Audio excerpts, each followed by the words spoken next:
Hi my dear sweet family.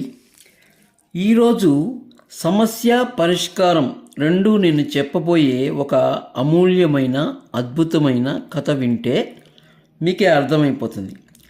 ఈ కథ ఎలా ఉంటుందంటే, బాగా అలసిపోయి ఉన్నప్పుడు ఒక కప్పు కాఫీ తాగితే ఎలా రిలాక్స్ అవుతామో, ఈ కథ వింటే కూడా మన అలసిపోయిన మనసుకు అలానే రిలాక్స్ అవుతుంది.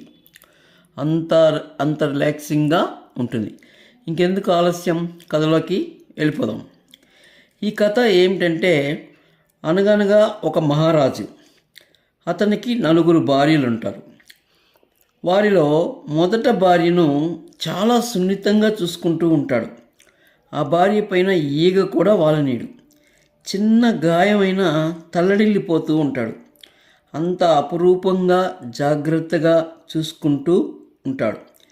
తనను ఎప్పుడూ కంటికి రెప్పలాగా కాపాడుకుంటూ అపురూపంగా చూసుకుంటూ ఉంటాడు.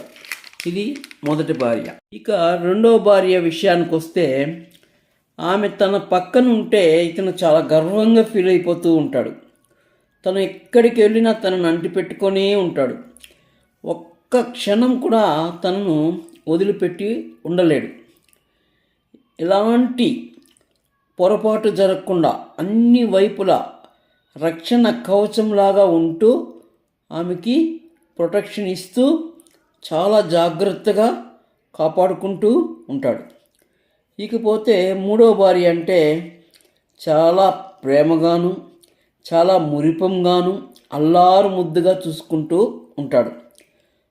తను ఎంత మారాం చేసినా కూడా ఆమెను బుజ్జగిస్తూ, తనకు ఏమాత్రం కష్టం రాకుండా తను అడిగిన కోరికలన్నీ తీరుస్తూ చాలా ప్రేమగా చాలా ఆప్యాయతగాను చూసుకుంటూ ఉంటాడు. తనకు తీరిక దొరికినప్పుడల్లా తనతో గడుపుతూ అన్ని ముచ్చట్లు చెప్పుకుంటూ తనను కూడా ఒక్క క్షణం కూడా వదలకుండా జాగ్రత్తగా చూసుకుంటూ ఉంటాడు. అయితే ఈ రాజు ఈ విధంగా ఈ 3 భార్యలను మాత్రం చాలా ప్రేమగా ఆప్యాయతగా చూసుకుంటూ కంటికి రెప్పలాగా కాపాడుకుంటూ ఉంటాడు. కానీ నాలుగో భార్యను మాత్రము అస్సలు పట్టించుకోడు. అసలు ఆమెను గురించి ఆలోచించను కూడా ఆలోచించడు. అసలు తను ఆమె ఒక ఆమె ఉంది అనే విషయం కూడా గుర్తించుకోలేడు.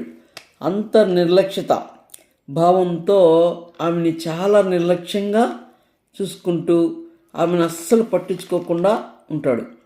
ఇది ఈ రాజు యొక్క ఈ 4 భార్యలకు సంబంధించి యొక్క రిలేషన్షిప్ ఇలా ఉంటుంది. అయితే ఇది ఇలా ఉండగా ఈ రాజుకు ఒక నయం కాని రోగం అనేది ఒకటి వచ్చేస్తుంది. ఎక్కడెక్కడో చూపిస్తారు, ఎంతోమంది వైద్యుల్ని ఎక్కడెక్కడి నుంచో పిలుస్తారు, ఎన్నెన్నో మందులు వాడతారు, ఎన్ని చేసినా కూడా నయం కాదు.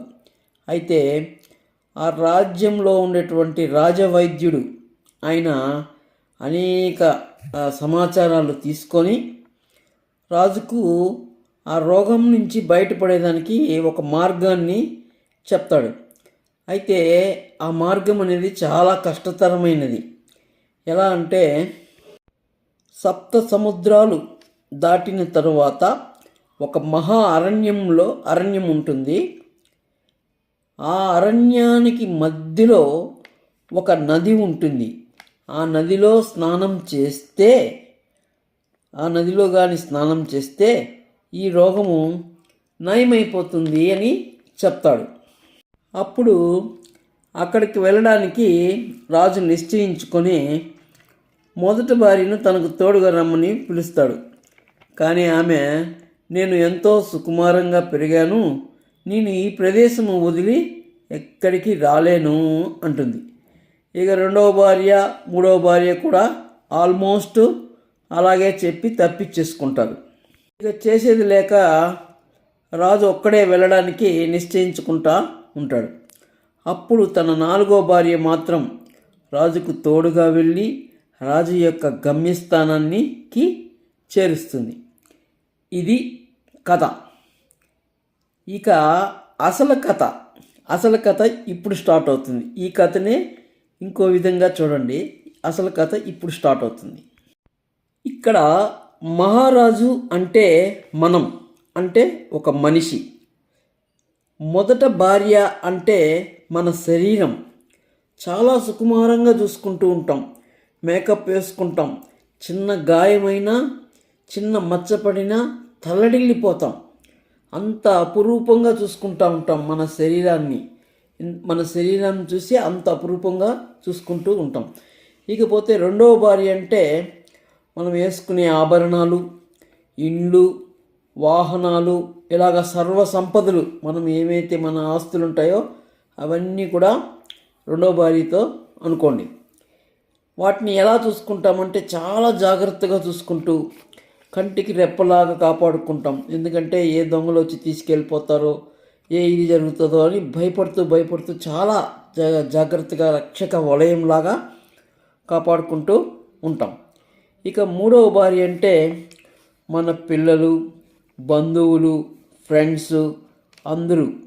వీళ్ళతో చాలా సన్నిహితంగా, అపురూపంగా వాళ్ళని చూసుకుంటూ, వాళ్ళ యొక్క ముద్దులాడుకుంటూ, అలా అందరితో బాగా కలిగిడితో వాళ్ళని ప్రాణానికి ప్రాణంలాగా వాళ్ళతో మెలుగుతూ అలా చూసుకుంటూ ఉంటారు.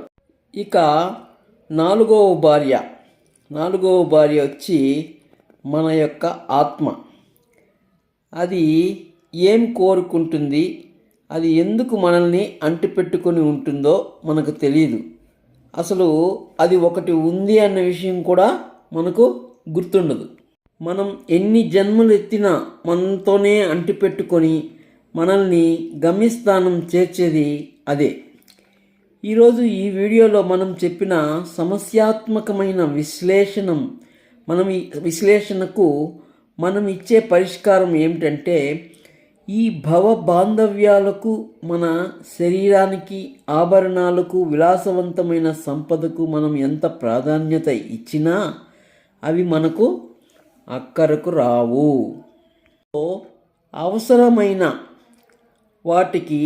అనవసరమైన వాటికి ప్రాధాన్యత ఇవ్వకుండా మన ఆత్మను సంతృప్తి పరిస్తే మన జన్మకు సార్థకత ఏర్పడుతుంది. ఆత్మ సంతృప్తి చెందాలంటే మనం భగవంతుడిలో ఐక్యము అయిపోతే ఆత్మ అనేది సంతృప్తి చెందుతుంది. సో ఈ అనవసరమైన వాటికి ప్రాధాన్యత ఇచ్చి, అంటే ఈ శరీరానికి కానీ, ఈ ఆభరణాలపైన ఉండే మక్కువ కానీ, ఈ భవబాంధవ్యాలకు కానీ, వీటికి ప్రాధాన్యత ఇవ్వడం కంటే మన యొక్క ఆత్మను సంతృప్తిగాని పరిచినామంటే, ఆత్మ సంతృప్తి పరచాలంటే ఏం లేదు, మనం భగవంతుల్లో ఐక్యమైపోతేనే మన ఆత్మ సంతృప్తి చెందుతుంది. అప్పుడు దాకా సంతృప్తి చెందదు. అంటే అప్పటి వరకు మనకు తోడుగా ఉండి, మనతోనే ఉండి భగవంతుడిలో ఐక్యమయ్యే వరకు ఉంటుంది. అప్పుడు సంతృప్తి చెందుతుంది. ఇది అండి ఈరోజుటి కాఫీ లాంటి కథ. అయితే ఈ జన్మ అంటే ఏంది, ఈ జన్మ యొక్క ఆవశ్యకత,